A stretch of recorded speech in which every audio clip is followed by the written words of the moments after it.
Good Saturday morning and welcome to another edition of the award-winning Outdoors with Larry Ray on 790 The Bet. Brought to you proudly by the Tennessee Wildlife Resources Agency.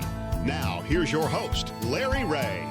Hey, good Saturday morning. Welcome to Outdoors with Larry Ray. We talk outdoors every Saturday morning on AM 790 right here in Memphis, Tennessee. Good morning to all of you folks in Brownsville on 1520 AM and 95.3 FM. And Jackson 101.5 FM, and this being the kind of a crazy, this is fourth Saturday, which is BW. That's Bonus Wong. That's me. Good morning, everybody. There he is. He's all perky and everything like that. He's giving me a vicious fishing shirt. It's made my day already.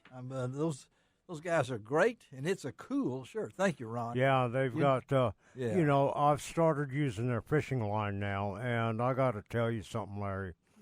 It is as good as I've ever used, and for you to say that. That's good. That is good. And so Ron's with us for most of the show, and then a little bit later in the show, Bill Cooksey will join us from Jackson, Tennessee, and got a jam-packed show, got a lot of fishing, got some waterfowl thrown in here, and this time of the year, as the waterfowl season starts to drawing to a close. I'm sorry to hear that and see it, too. I know you are. They're back on the water then. Of course, we're talking duck talk. And in just a couple of weeks, Ron will be up in Caruthersville, Missouri for the 19th annual Grizzly Jig Spring Show. And we're looking forward this morning to talking to Wade Mansfield, whose daddy, Louie, got this thing going, and Wade and Lance and all the other Mansfields. That's a big event, right, Ron? I mean, that's really a huge event. And now that they're in their new facility, yes, it is amazing how many people show up at it because they've got so much. It is the largest crappie fishing and catfishing store there is in the U.S. Well, they in the store itself, there's probably 3,000 to 4,000 different fishing rods for pan fishing and for catfishing. It's pretty amazing. And that's going February 3rd through 6th, and we're going to talk to Wade Mansfield about it this morning. Then Ron will be up there and be a part of it. We'll be talking to you about it and what's going on and all of that. First Saturday on that. And then we're going to talk a little fishing with a man that's been around, been doing it for 21 years, first with the FLW back in those days, and went over and now with Major League Fishing. He's now retiring after a very successful tenure with Major League Fishing, and that's our good friend Bill Taylor, Senior Director of Operations, retired early this month. Going to talk to Bill. Going to talk a little waterfowl with Steve McAdams, the legendary Steve McAdams. When I asked him for his telephone number, he gave me area code 732. And I said he must be a legend. He's got his own area code. Right. Of course, it's 731, but we're going to talk to him and close out the show with all you folks have been asking. Let's talk a little Arkansas waterfowl. So we're going to talk to Luke Naylor of the Arkansas Game and Fish Commission. He is the waterfowl program coordinator, and I'm really excited. We got some cold weather right now, and it is January. I mean, it's supposed to be this kind of cold weather, but I did see early in the week Ron was back at it again. I mean, how many times can you catch that fish? I mean, that was, been catching some really big fish. Well, let's talk about it because they are going to have today's going to be in about the 40s. But it's going to wind up in the 50s on Monday.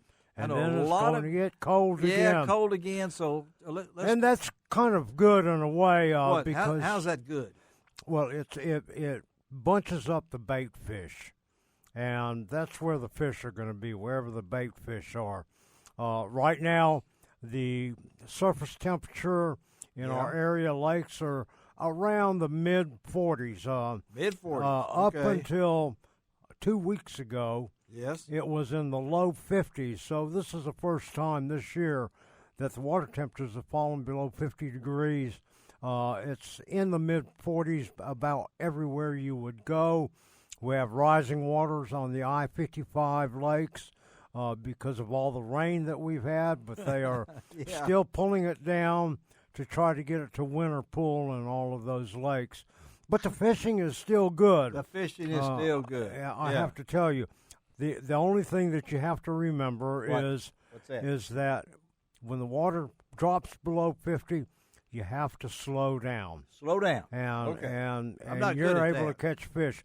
And in our area lakes, Yeah. especially on the Tennessee River and any lakes that have clear water, a couple of things work real well. One is a umbrella rig. There he goes. And if you're fishing in Tennessee, remember that you can only have 3 of the baits that have hooks on it, and you can have 2 dummies on it if you're using a 5-strand umbrella rig. Let me break in here, because how long was that? I remember when those things came out, Ron. There was a lot of controversy. They had 6 blades. Alabama, wasn't it? It came out in Alabama. Yeah. The guy that did it, golly, I can't remember his name. He won a tournament. Yes, I remember. In Alabama, in Gunnersville. I don't remember that, but you do. Gosh. But that was a rage. I mean, at one time, it had to make some rule changes. I mean, we had. They did, and again, you know, I can remember when the people first heard about it.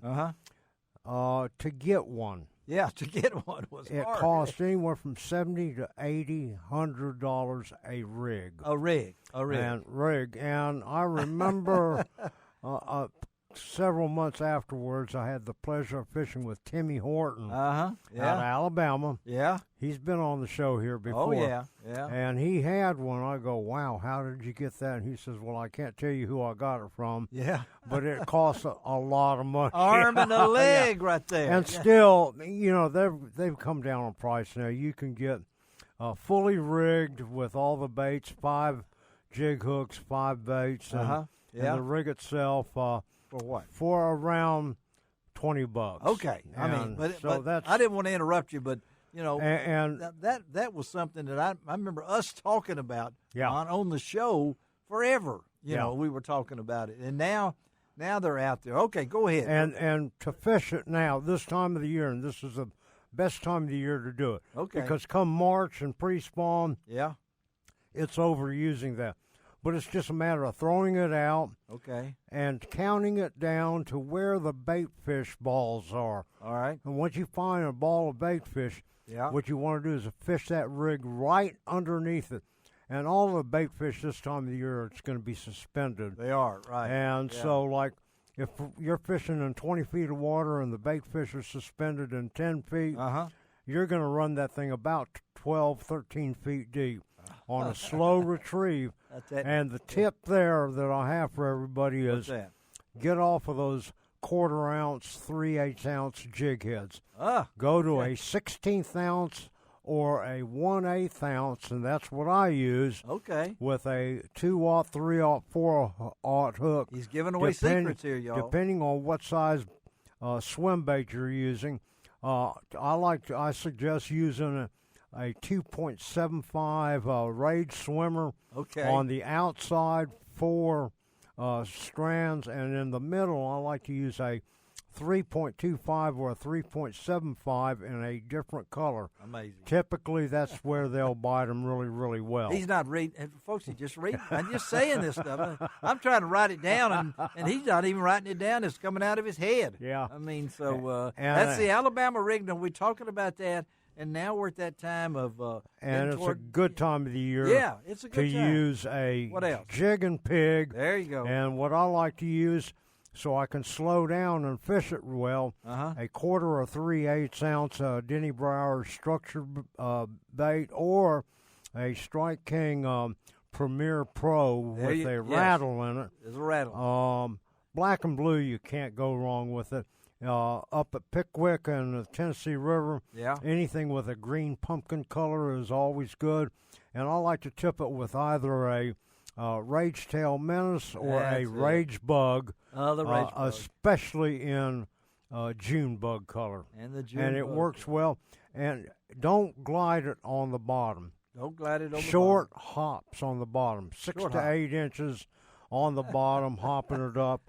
That's how you're going to catch those fish, and especially if you can find cover to use that's in the lake bottoms there. All right. They'll get them. What about crappie? Crappie fishing is really good right now at Sardis Lake, Enid. That's what I've heard, yeah. Yeah. It's hard to get in some of them places. Grenada Lake, there's only a couple places you can fish. I saw that, but the fish are anywhere from, believe it or not, what? 6 to 8 feet deep. The fish themselves. Uh-huh. You're fishing over deeper water. Again, they're following bait, and because of the color of the water, it's pretty muddy down there. Yeah. You're going to only fish that deep. They don't go deep in muddy water to eat. Amazing. And anything with a dark color and chartreuse or orange is going to work. A crappie monster uppercut is a really good bait to use. I like that one. Because it has a lot of movement in it. It sure does, yeah. Or a slablicious. Slablicious, and that's Ron Wong. He is our slabliciouser, so to speak. Before we take a break, I wanted to throw a shout-out to hope he's feeling better. That's a good friend, Ted Walker. Ted's having some health issues. Yeah. Lance is now doing his Bible study for Ted. But just want you folks out there to know, say some prayers for Ted Walker, a wonderful guy. All right, let's take a break, and then we're heading to Carruthersville right now. All right. I hope we can find Wade Mansfield. We can find if he's not covered up in jig heads or something else like that. We'll be right back.